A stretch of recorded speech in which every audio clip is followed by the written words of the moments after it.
Hi, here we are again with watches, and start again.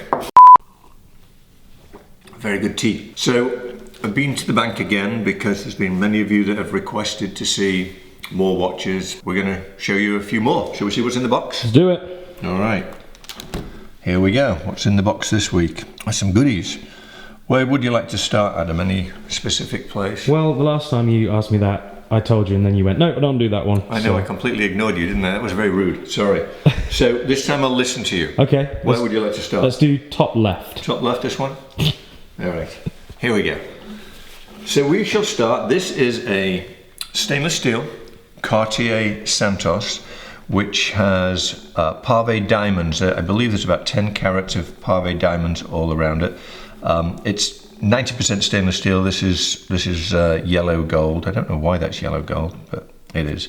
On a blue alligator strap. And I'm going to talk about alligator straps for a second, because last time I showed a watch that had an alligator strap and I said you can't get it wet.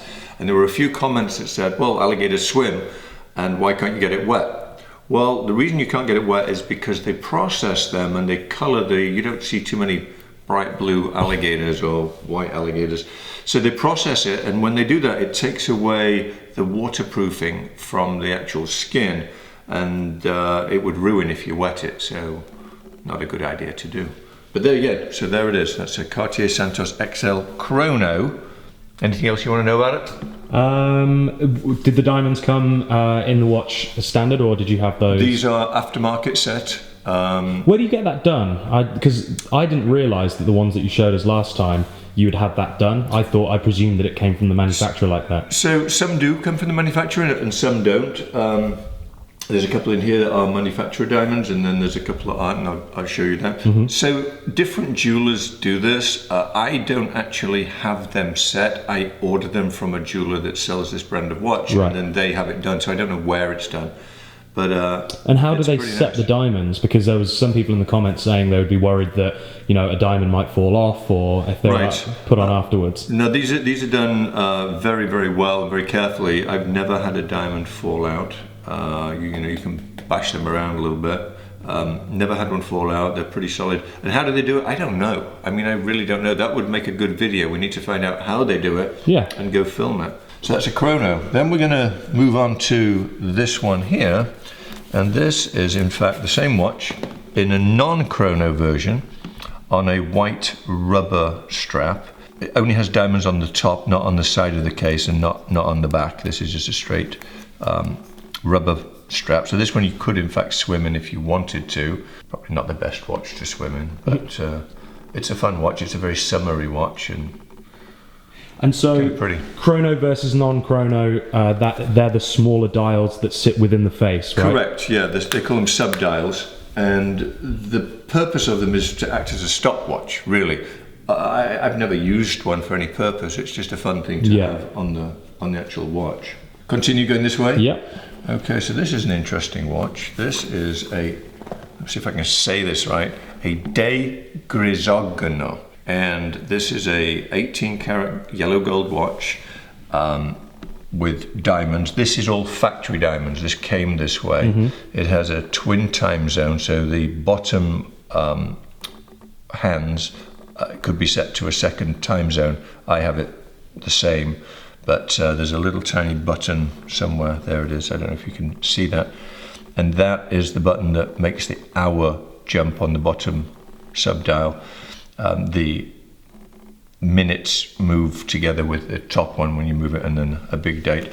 The band on this is Stingray, which again is a fish, but not waterproof once it's been modified to fit a watch or to wear in any way, shape or form.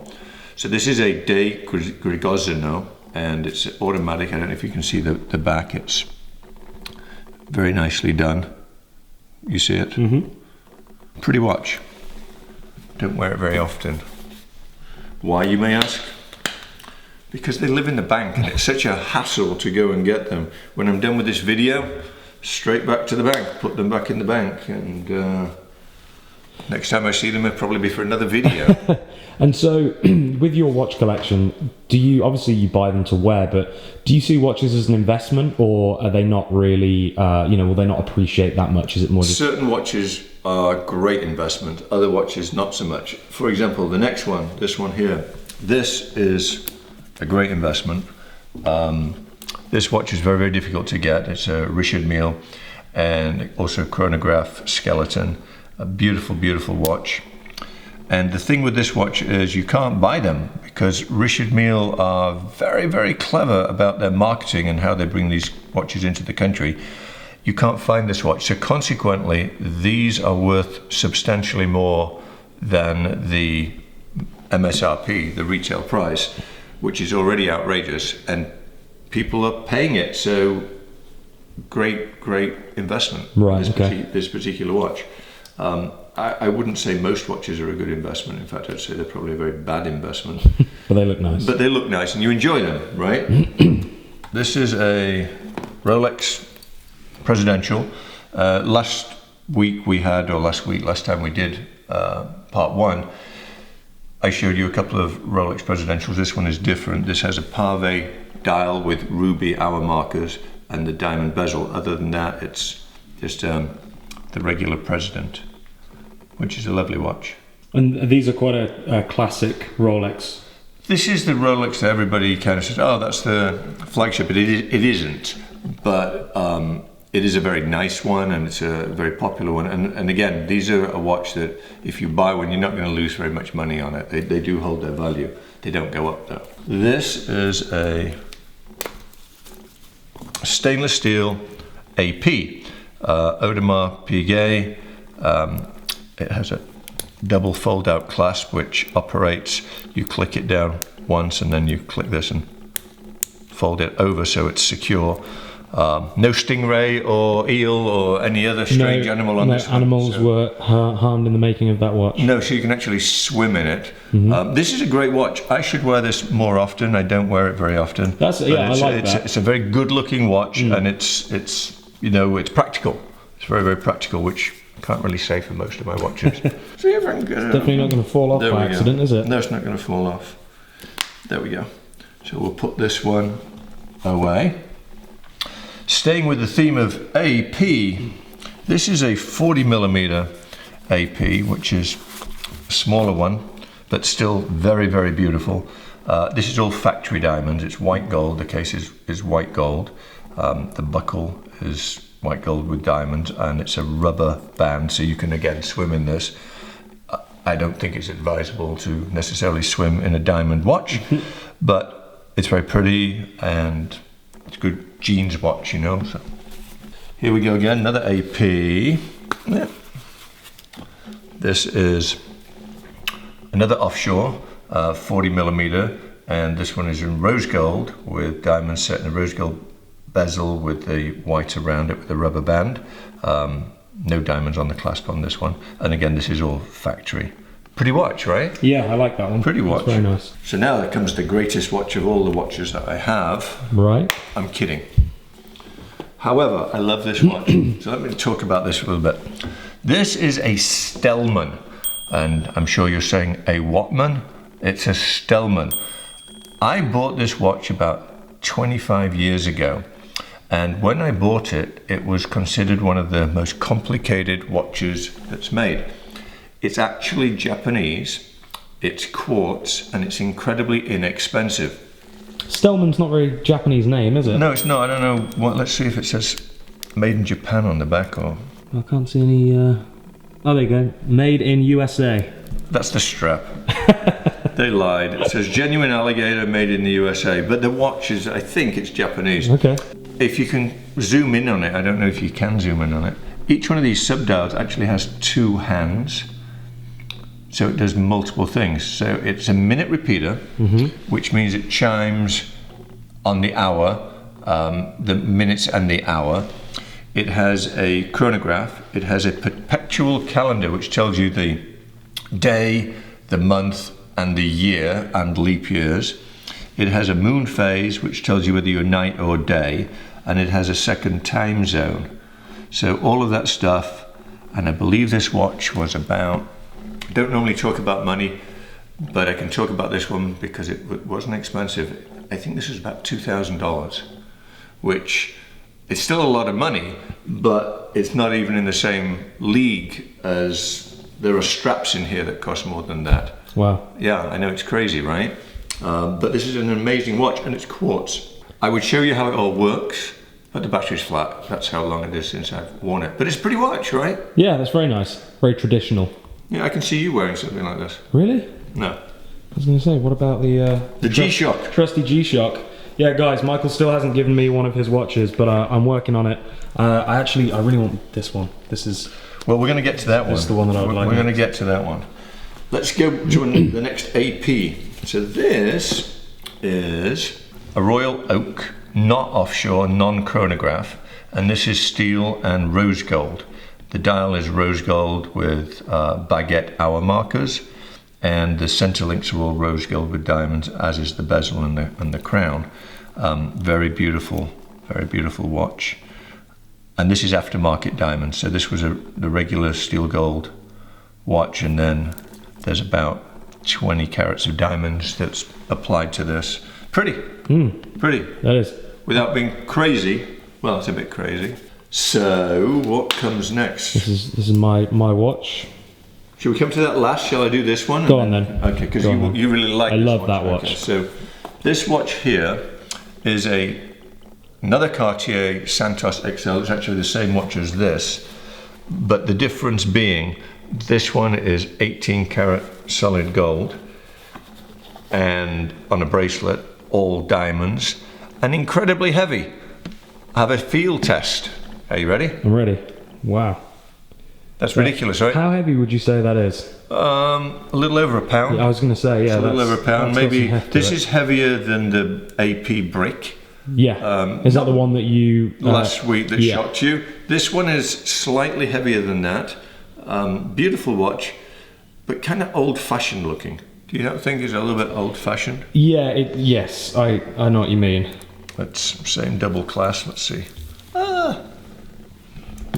I struggle with these things, as you can see. There we go. What do you think? That is a... I don't know, it's a bit Vegas, isn't it? That's a very fancy watch, yeah. Like that watch would either be worth hundreds of thousands of dollars or $20. Yeah, the latter. No, the first. But the thing with this is you can't move your arm, it's so damn heavy. Anyway. That is incredible. Back. And then... Here it is. We'll go in contrast... The G-Shock replacement. To the G-Shock replacement. Now this watch is super light. I mean, it weighs nothing. It is carbon fiber, and this is the AP offshore tourbillon in carbon fiber, and this is a very expensive watch, but it doesn't look very expensive. I mean, very expensive. Can we talk about money just for one? We can. Or should we just make people Google it? Well, they're going to find it anyway, right? It's true. So what's that worth? This is just under 300,000. Wow. Which is crazy. That is incredible. Right? 300,000. And it feels like nothing. Feel it. Don't drop it. Yeah. It feels like fresh. No weight to it. No weight at all. It's carbon fiber. And I'm not sure if you can see that or not. Look at the back of it. It's quite astonishing. And I know you're going to hate me because the sticker's on it. I know. That's all right. I can take that off when you give it to me. Yeah, right? Yeah. But it's fun. And it has the chrono pushers, which are on the sub-dials. Mm-hmm.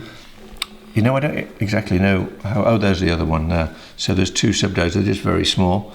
This is a little bit of open work, and this is the tourbillon. So that's it. That's this box. I think we're done with it, right? That's a nice collection. Nothing else to show you. So how many of the Richard Milles do you have? Richard Mille? Richard Mille. I have 5 Richard Milles. I was going to say, I've seen you wear a few of those. Yeah, it's probably my favourite brand. I really enjoy the brand. The technology behind the mechanism is different to any other watch, and the components that they use, they're amazing, together with their marketing, which makes them a desirable watch. I just love it. I think it looks great. They're very industrial looking, aren't they? Big and chunky, and you know, I mean, you put these two watches together, This one costs a little bit more than this one, but they're similar. Which would you rather have? I'd take this one every day if I could only have one. I'm still You'd take this still one, ready right? for that, which is good. I'm glad that we're not going to argue over that. That's why they have different colours and different shapes and sizes. Yep. And I shall put that back in the box. So maybe we'll do another watch video in the not too distant future, because I think if I dig deep enough in the vault, may find a couple more to show you. And this one here, this is another AP. Oh, yeah. This is a Montoya, and it's carbon fibre around the edges, which is pretty cool, and carbon fibre, and these are like pedals on the pushers. So it's pretty fun, and yeah. And this is titanium. It's also a light watch. Nice and lightweight. Yeah, very cool. So another thing to let you know about is my very best friend Peter from Peter Marco, the jeweler with their very white bing teeth. He and I are going to do a giveaway, and I know I'd mentioned this before, but I was talking to Peter a couple of days ago and we decided we'll do something really, really cool. And that is, we're going to give something away. I'm not going to give you the full details, but it's going to be gold and diamonds, lots of diamonds. So there'll be rules and regulations to follow, and I think whoever wins this is going to be incredibly happy. So that's coming very, very soon. Stay tuned and make sure you subscribe. Hit that like button and hit any other buttons that are on there. I'm sure you can find some. Actually, there probably isn't any. But if there is, find them and subscribe. Apart from the dislike button, don't hit that. Yeah, don't like that. Unless you're a Don't hater. like that. Come on, guys, give that thumbs up. Do away with the thumbs down thing. Bye.